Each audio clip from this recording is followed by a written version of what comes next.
Hello, my friends.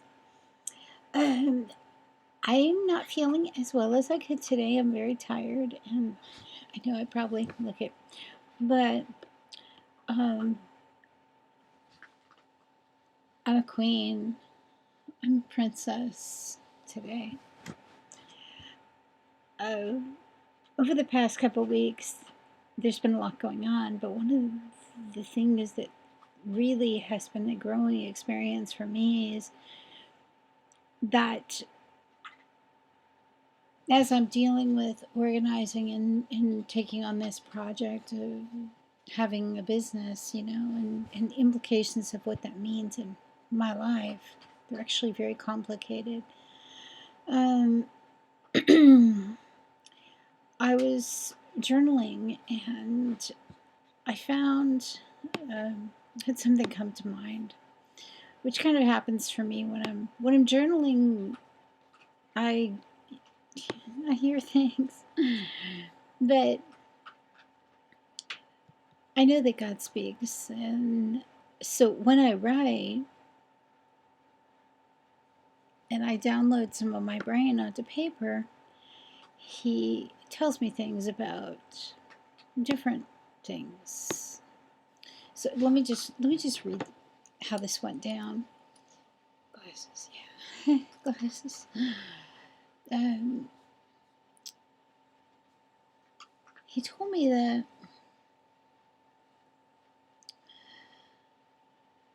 see if I can make it through it without crying.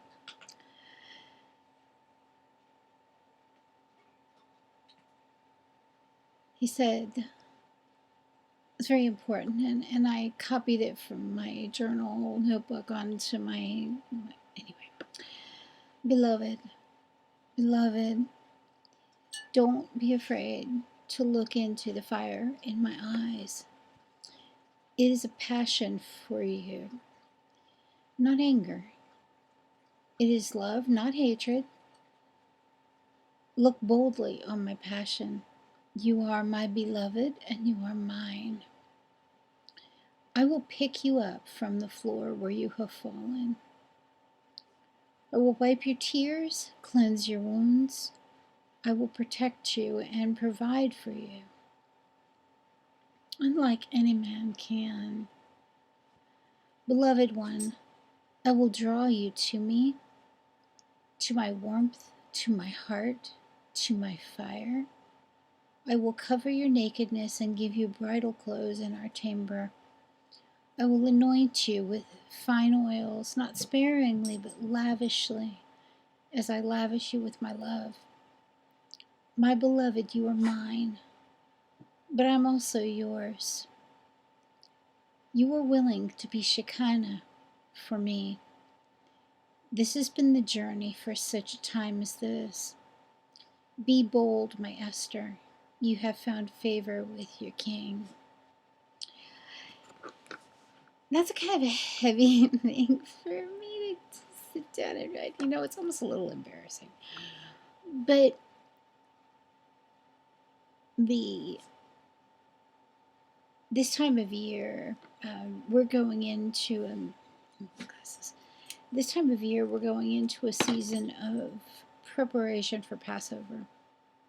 Part of that preparation for Passover, through the laid out through the Old Testament, is a feast called Purim. The interesting thing about the book of Purim is that the book of Esther, I'm sorry, is that it really doesn't. It deals with the protection of the people of Israel, but it doesn't really deal with it. It doesn't come out and talk directly about the Lord. But there's such a deep message in there about her willingness, and if you have a chance, and I'll record, I'll do an audio of the actual scriptures, and you're going to find it. Oh wait, I don't have a link up there yet. But I will. I'll do a little thing that talks about the actual story itself.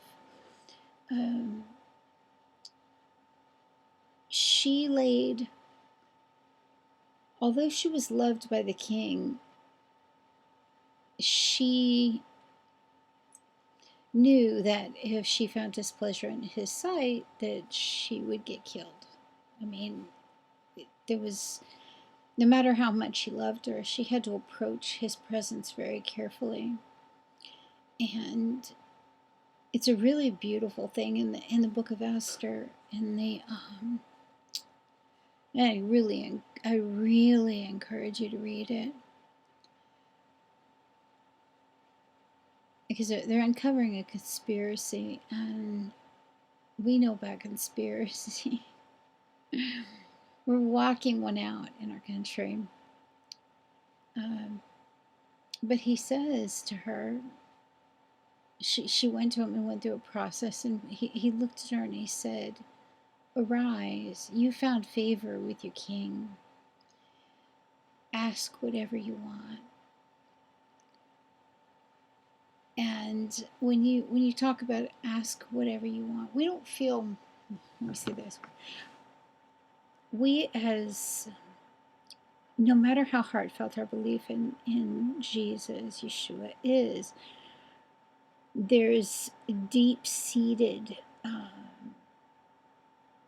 pain and shame and fear that keeps us from recognizing and embracing his love and the fact that he really does want to do good things for us. We get stuck in, he doesn't like us, he wants us to suffer, he isn't what we need him to be. For Esther, when she went to him, I'm going to look for that verse real quick.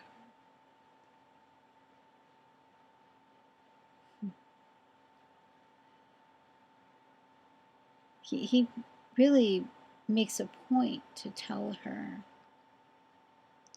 that she is in the castle as a Jew, while the Mordecai and many others are trying to kill all the Jews. That she's in the castle for such a time as this. And Mordecai, her uncle, sent her this message, and she answered this way. When Esther sent this response. I think it's in chapter 1, verse 10. I can't verify that. I'll pull it up. She said, "Go and assemble all the Jews that can be found in Susa and fast for me. Don't eat or drink for 3 days, day or night, and I and my maidens will fast as you do. After that, I will go to the king, even though it is against the law. And if I perish, I perish." It's a pretty heavy challenge. In Esther, that was in Esther 4. In Esther 5, this is what it says. On the 3rd day, Esther put on her royal attire and stood in the corner of the palace across from the king's quarters. The king was sitting on his royal throne in the royal courtroom facing the entrance. As soon as the king saw Queen Esther standing in the court, she found favor in his sight. The king extended the gold scepter in his hand toward Esther, and she approached and touched the tip of the scepter. "What is it, Queen Esther?" the king inquired. "What is your request? Even up to half the kingdom, it will be given to you." Esther answered, "If it pleases the king, may the king and Haman come today to the banquet I have prepared for the king." And she did that several times. And she says,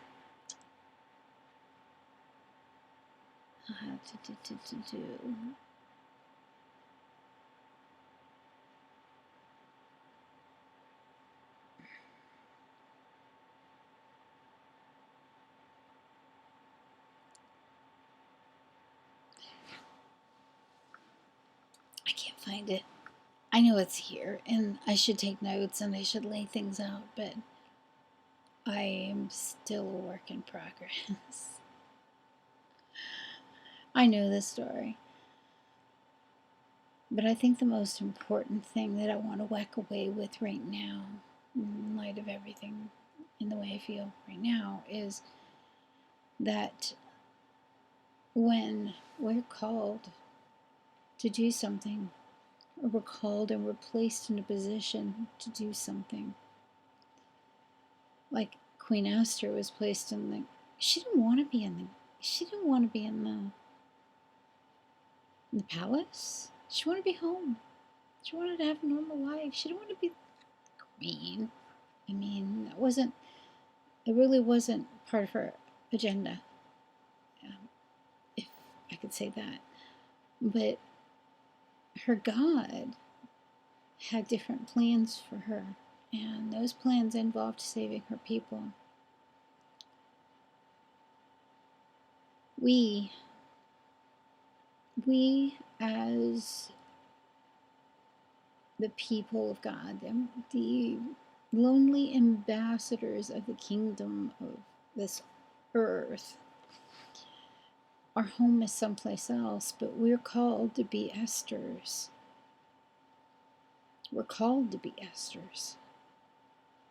He speaks and he says, okay, this door is open. It's okay to walk through it. It's okay to walk through it. I'm calling you to walk through that door. You don't have to hide behind me. I need you to be my instrument of hope in this earth. And that's us. We are called to be instruments of hope. I do not feel like a princess today. Okay, I just don't. I mean, and this thing's kind of tight. Dollar Tree. Ow! But here's the thing. I had to put it on my counter or my dresser to remind me that I am his chosen one. I am his beloved. I have, despite me, found favor in his sight. I found favor in his sight. And so have you. Favor. Now, we should, just like Esther, we should clean our clothes and take the time to present ourselves before the King. Grace is a powerful thing. Grace says that you don't have to be cleaned up before you approach your King. That's what grace says. You have to be willing, in order to enter into his household, you have to be willing to change. You have to be willing to put things that are wrong behind you. And that takes guts. I mean, I did a video the other day. I got really emphatic on, I'm telling you. But it does take guts. It takes a lot of guts. But it's worth it. I know this, it's worth it. In brief, because I'm trying to really learn how to cut these suckers down. Okay, good so far. In brief, I want to say this. God has put this thing in my heart. Some of you may understand that, and some of you may not. And that's okay. He does put things in your heart, and he does speak, and he does use the Bible. And so I have this thing in my heart that says, I want to make a difference. It's hard for me because I don't feel good. don't feel like I had a whole lot to offer. But it isn't about me. It's really not about me. It's about the people that are hurting. It's about the people who are suffering and don't have any hope. We have, before God, those of us that know Him or call ourselves Christians, we have a treasure in earthen vessels, and He has given us the marching orders to go and make disciples and to speak to people and to love them, be a part of their lives, not without compromise. It's a walk. It's a very difficult walk. There's nothing easy about it. But I know this, that in that walk, He gives my prayer. my prayer is that He give me the insight and the energy and the stamina that I need on a daily basis when I feel like not good and I don't feel like I have anything to offer. I ask that He would infuse me with His power, with His joy, with His peace, so that I can walk forward and give hope. Now, that hope's going to show up in a lot of different places. It's going to show up. Somebody might be depressed on Facebook. I may have to drop a note there. It may be in person. It may be, that person really needs a word of encouragement. Tell them, hey, listen, you got this.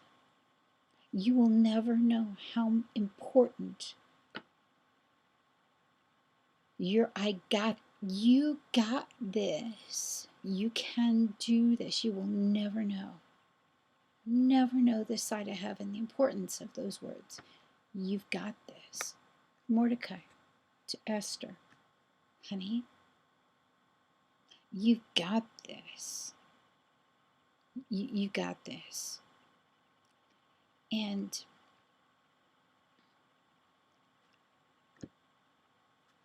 I have a crown.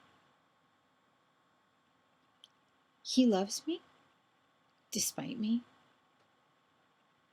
He speaks to me despite me. But I don't want to go through this life. Let me say this, I do not want to go through this life and reach a point where I say, or I do nothing, and there's a verse about He gives us a certain amount of things to work with in our life. Everybody gets a different thing. What are you going to do with it? I don't want to stand before, I don't want to hit the porch in heaven and have them look at me and go, you were a big dreamer, but you did nothing. You have nothing to show. And I could sit back and go, but I did this, and I did this, and I did this, and I poured myself out, and I tried. But that was then. This is a new day. This is a different season. Our responsibility is here now. We can't think about all the things that went wrong in the past. I mean, if I sat down and thought about the things that I did wrong in the past, or man, this went sideways, and I would not be able to do what I do. I would not be able to walk forward. I have to compartmentalize the pain. It's hard. But it can be done. What do you have? What do you have? What is in your basket? If we're talking the little boy at the feeding of the 5,000, what's in your basket? What are you going to do with it? Are you going to hold on to it and have a really nice sandwich later? Or are you going to put it out there? I've chosen, based on things that have been burdened into my heart over the last number of weeks, to take an incredible risk. That risk involves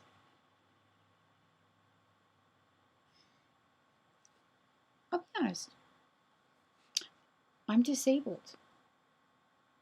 My disability was approved years ago, after the first surgery. And then I had the second surgery in September. I am disabled to the point that I can't go out and hold a job. I wouldn't be able to do it on a day-to-day basis. If I did get a job, they'd fire me because I don't have the resources physically to keep up. A lot of times my body don't work and my brain doesn't work. Now, I'm not saying I believe in healing, okay? Don't even get me started on I believe in healing. I watch it. I watch it every day when I don't think I can put one foot in front of another. And I do. People judge me. They go, you're fine. Look at you. You look good. You're fine. Go get a job. Get over yourself. You don't understand. I wish you did, but you don't. But that doesn't mean God's done with me. He's not done with you. So, I'm leveraging my body,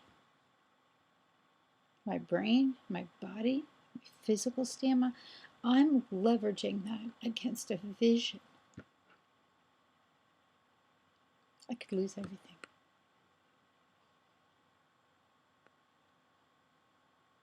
I'm dependent on a government to give me my $900 a week gross, okay? And $20 a week in food stamps. No, month. I'm sorry, month, not week.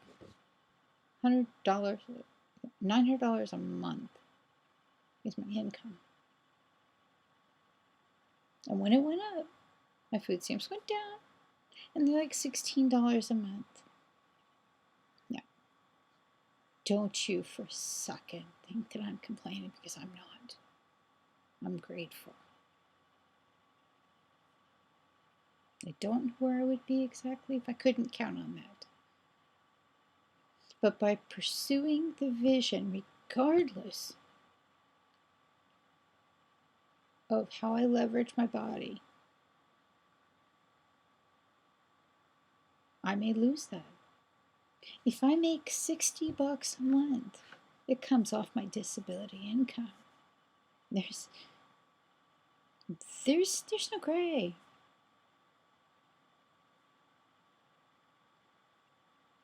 And I'm not going to get on a soapbox. It's just going to get me angry, because it isn't fair. I could lose my income. I could lose my health care. What if I get sick? What if I require another brain surgery? What if I need a doctor? I have no health care. Medicare isn't adequate. And I'll lose my Medicaid. Well, no, it won't. I won't have Medicare if they take my disability away from me. And I have no desire to remain dependent on the system. That is not my heart.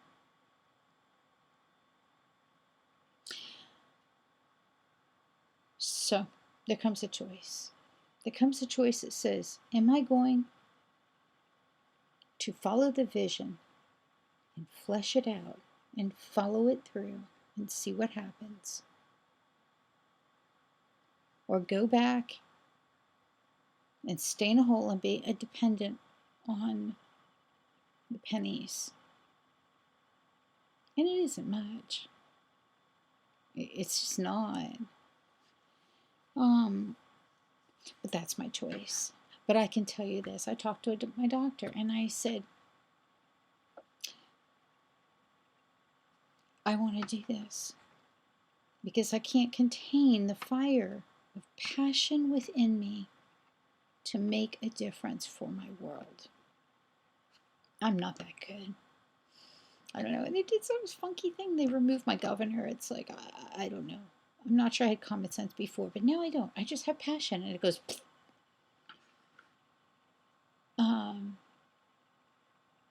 I will take a stand. I will be a queen. He's told me that I will find favor with my king. I will walk humbly before my God. And you know, I don't mean to preach. And I don't want it to be about me, but what I want to tell you. What I'm going to tell you is that we are living stones. We're living stones. I was reading in Joshua today. He said, when the stones were piled up, and the children come and they say, "What are these stones?" And he said, "Let me tell you about those stones. They came from the bottom of the Jordan River during flood stage. Water's part, rocks in the bottom. Pick them up, move them to the side. That's where they came from." That's not possible. Yeah, actually, it's proof of a miracle. Now, the way I present it, if I don't know, one of my soapboxes of many, you'll probably hear about them in time, but is that the things that we've seen God do in our lives are the rocks that hold our anchor in place. In Hebrews, it says we have an anchor for the soul, firm and secure, that goes to the inner sanctuary, behind the curtain to the inner sanctuary. It's an anchor. And in my Bible, I have a little anchor drawn in there with this like really insane looking anchor line, you know. It goes up to the top and all hell's breaking loose. We have an anchor. Now I grew up in a boat. It's like, oh, let's chunk that anchor over and hold the boat in place. And it's mucky bucky and drags. Now, that's not even with really a wind. I'm telling you, your anchor will drag if you do not have rocks around your anchor. So I want to talk about the rocks. I have rocks in my truck. I know. They're not big rocks, but little rocks. I have rocks because I want every single rock to represent a time when God was faithful.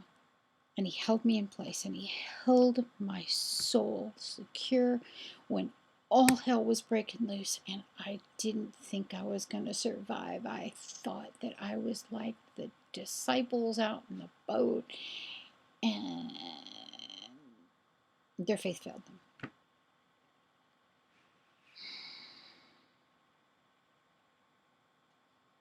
I have to refocus on my rocks.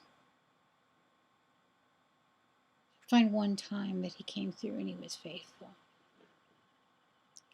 Something that happened in my world that I could not reconcile any other way but that his presence and his spirit held me grounded, and I didn't die. I was not overcome. We need those rocks around our anchor. And those rocks around the anchor are what give me the courage to stand here and say, I have a dream. I have a vision. It's bigger than I am. Way bigger than I am. and it may cost me everything.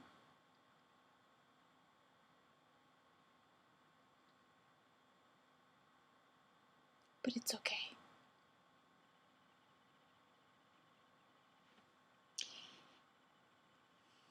There really isn't a whole lot at a certain point in life. There isn't a whole lot that matters on terra firma. What matters is when we stand before our King and he said, "What did you do with what I gave you?"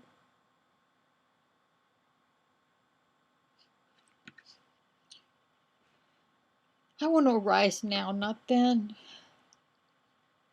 I want to stand up now and say, I'm afraid.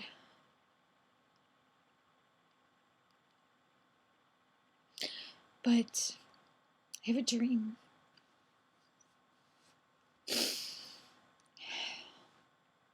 And I'm a princess.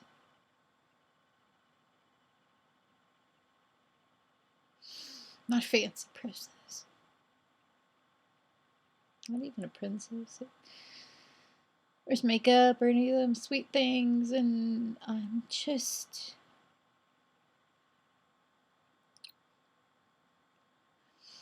Cindy. But I can tell you this.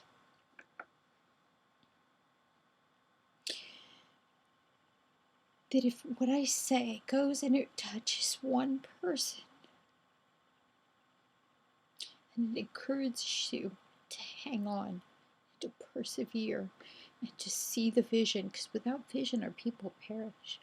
If it causes you and motivates you to grab a hold of a vision such that you can keep walking and hold your head up when everything's gone, knowing that what you've entrusted to your King is in a safe place, and he will keep it until the day you get home.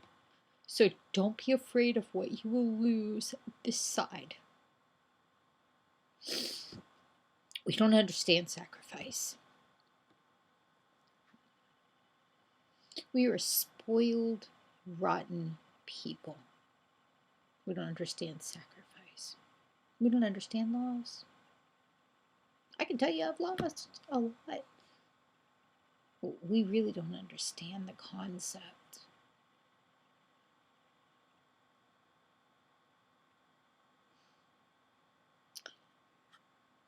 I don't want to go to the ground with a big hearse. I'd like to have enough to provide for my basic needs. But our rewards are not flesh and blood. I will pour myself out to encourage you and to encourage others to hold fast, to pray fervently, to embrace the call. And I will be a phoenix. I will be a firebird that rises from the ashes and says, I know where the sun is, and I'll show you. Come with me. Don't give up. He's not done with, I don't care if you've been in ministry 100 years. So was Sarah. So was Zechariah. So was Abraham. He is not done with you yet, and he is not done with me yet. And if I lose everything, I know that he will provide for me. Now, I don't know what that means, and I don't know what that looked like. And if he chooses to just take me home, you know what? I've still gained more. Because for me to die is Christ.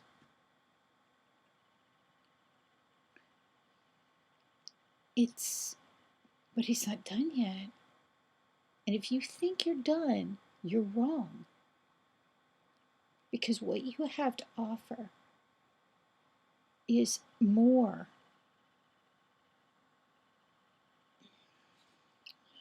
I see so many people giving up because they feel like their brain or their heart or their physical body has deteriorated to the point where they're no longer capable of doing what they think they should do. And that's a crock, and it's a lie from the pit of hell. Sorry, my governor's got it gone. It is. It's a crock, and it's a lie from the pit of hell, because you are not done. And if you want to message me, you know where you'll find me? You'll find me at Firebird. At embassy.com. Sorry, embassyOutreach.com. The outreach of an embassy of broken people impacting this world. And if you think you've got it all together, don't call me. Because you're living a lie. And I'm past playing. You want to talk? We'll talk. We'll talk. I love you very much. I'm going to cut it because I think I was going to try and keep it at 20 minutes and I'm at 36. So I'm not that good yet. I'm trying. I love you very much. Hold fast. Pray fervently and be brave. I love you.